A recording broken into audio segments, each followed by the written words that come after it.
Life will eventually push you into a cold, deep pool. The only question is whether you climb out complaining or smiling.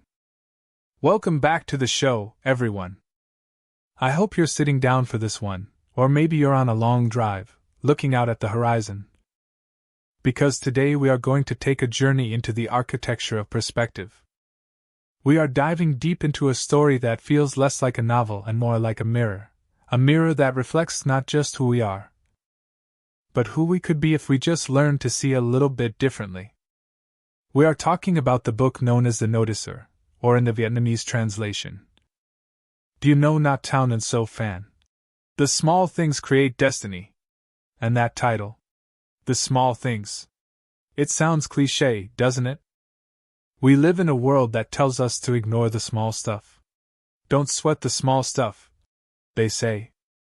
But what if I told you that the small stuff is actually the only stuff? What if the difference between a life of tragedy and a life of triumph isn't some massive stroke of luck, but a microscopic shift in how you view a crisis? Today, we are going to explore the world of a man named Jones. Just Jones. Not Mr. Jones, not Dr. Jones. Just Jones. And through his eyes, we're going to dismantle the way you look at failure, success, parenting, and even the normal life you think you're supposed to live. Let's set the scene. Imagine a small coastal town, Orange Beach, Alabama. It's the kind of place where everyone knows everyone, where the salt air hangs heavy and the sun bleaches everything to a comfortable pastel. In this town, there is a legend. An old man. And when I say old, I mean timeless. The locals debate his age. Some say he's 70. Others swear he was an old man when their grandparents were children. He has skin like dark bronze, hair as white as driven snow, and eyes, these glowing blue eyes, that seem to hold the laughter of a child and the wisdom of a sage simultaneously. He wears the same thing every day. Jeans, a white t-shirt, leather sandals. It doesn't matter if he's at a wedding, a funeral, or a fish fry. That is his uniform. He carries a battered brown suitcase. Years ago, he just walked away from it in a parking lot, disappeared, and nobody knew where he went. No property records, no address. He is a ghost in the system. But he isn't a ghost to the people he meets. Jones isn't a wizard. He doesn't have magic powers. He has something far more dangerous and far more useful. He has the gift of noticing. He sees the things that everyone else is too busy, too stressed, or too self-absorbed to see. And the premise of our deep dive today is this: when we are desperate, when we are at the end of our rope, we don't need a miracle. We need perspective. We need a noticer. Let's go back 32 years. Let's strip away the comfort of your current life and imagine you are 23 years old. You are Andy, the narrator. And you are homeless. Not just couch surfing. Homeless. We are talking sleeping under a pier. Smelling like dead fish because you spent the day gutting seafood at a place called Jeannie's Seafood just to eat. You are wearing a denim jacket you pulled out of a dumpster. You are angry. You are bitter. You feel like the world has conspired to destroy you. You're walking past the Holiday Inn, trying not to be seen, clutching your resentment like a shield. And suddenly, there's an old man. Jones. He's walking with you. And as you pass the hotel swimming pool, a luxury you can't afford, a symbol of the world that has rejected you, Jones does something unthinkable. He shoves you. He physically pushes you into the freezing cold water of the swimming pool. Now pause for a second. Imagine the shock. The cold water hits you, your heavy clothes drag you down, you scramble to the surface, sputtering, shivering, and absolutely furious. You climb out, ready to fight. And Jones? He's just standing there. Watching. This is the first major lesson, and it is violent, and it is necessary. Jones looks at this shivering, angry young man and says something that changes the trajectory of his life. He says, "Life is like a swimming pool. Sometimes you get pushed. Think about that. You didn't ask to be pushed. You didn't deserve to be pushed. But you are in the water. Jones explains that life is a vessel of permanent ink. You cannot erase what happens. There is no undo button for trauma, for bankruptcy, for divorce, for homelessness. It is ink on the canvas. But here is the kicker, and this is why it matters to you, listening right now. You cannot control the push. But you can decide, before you get pushed, how you will come out of the water. Jones asks Andy, when you come up for air, are you going to come up whining?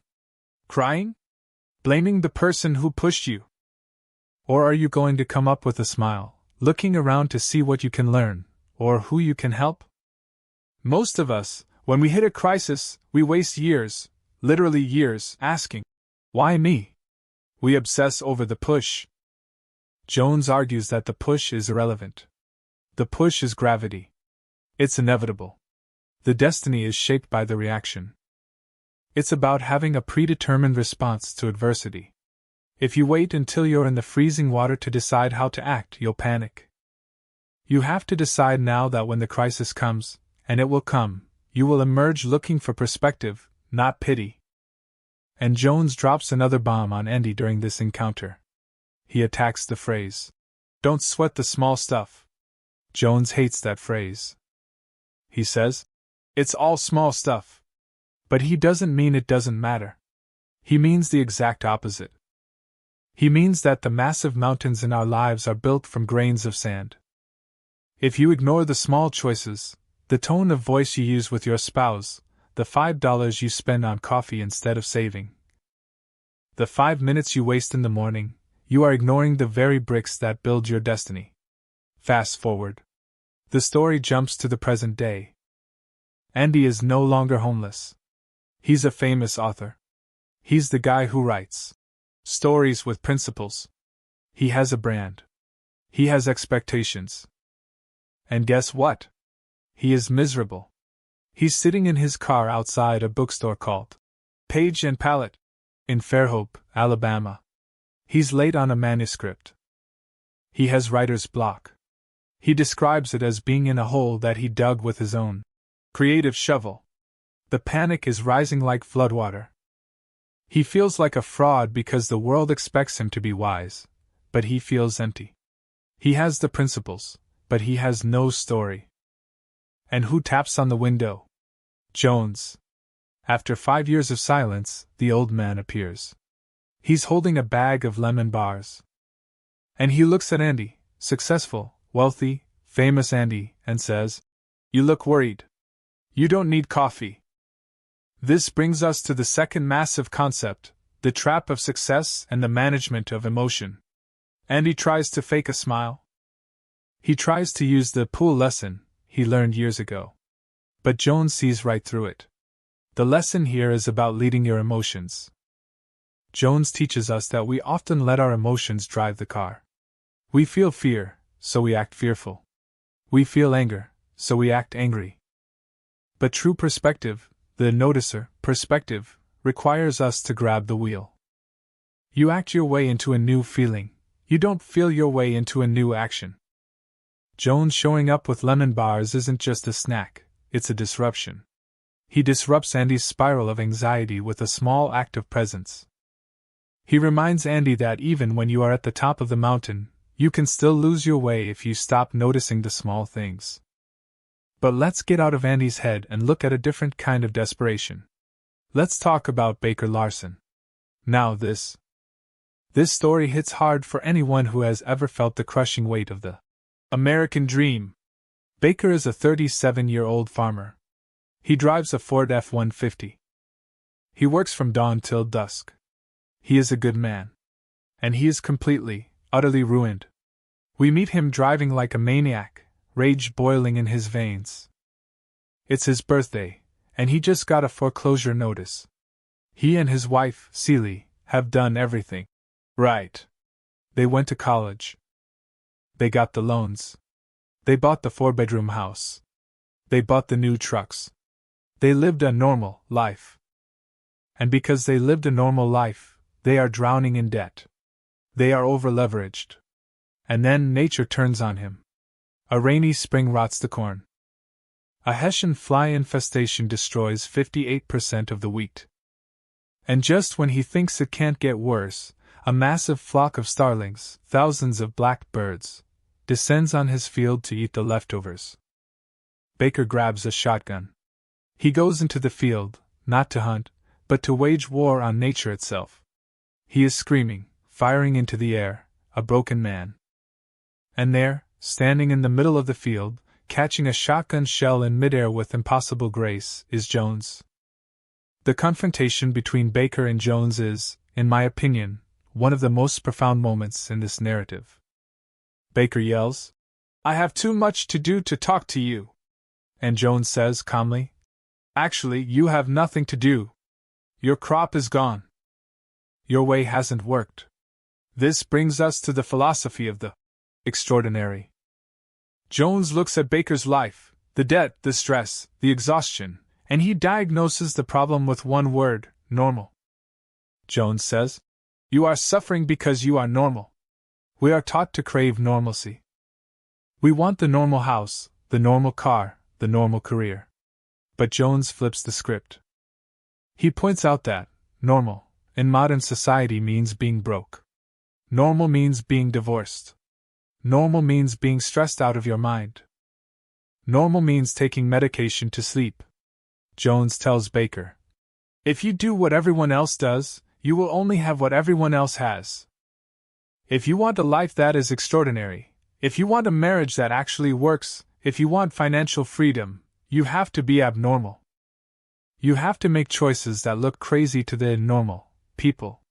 This is the noticer gift again. Jones notices that Baker isn't a victim of the birds or the flies. He is a victim of the herd mentality. He followed the herd right off a cliff. So, Jones, who claims to be in the transportation business, moving people from where they are to where they want to be, starts to deconstruct Baker's reality.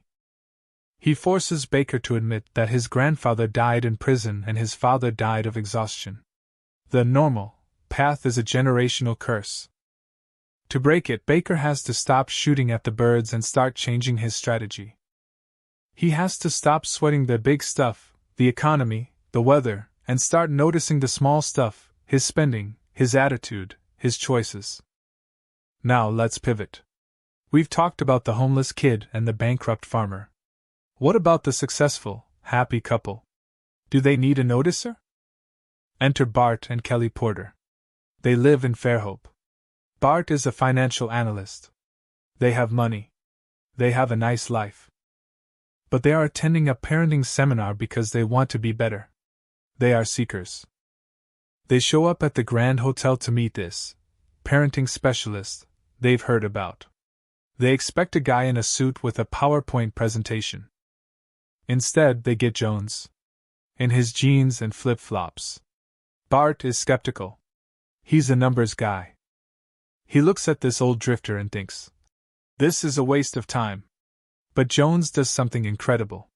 He looks at Kelly's wrist. She's wearing a charm bracelet. Jones smiles and says, "I see you have 3 children. 1 boy, 2 girls." They are stunned. How did he know?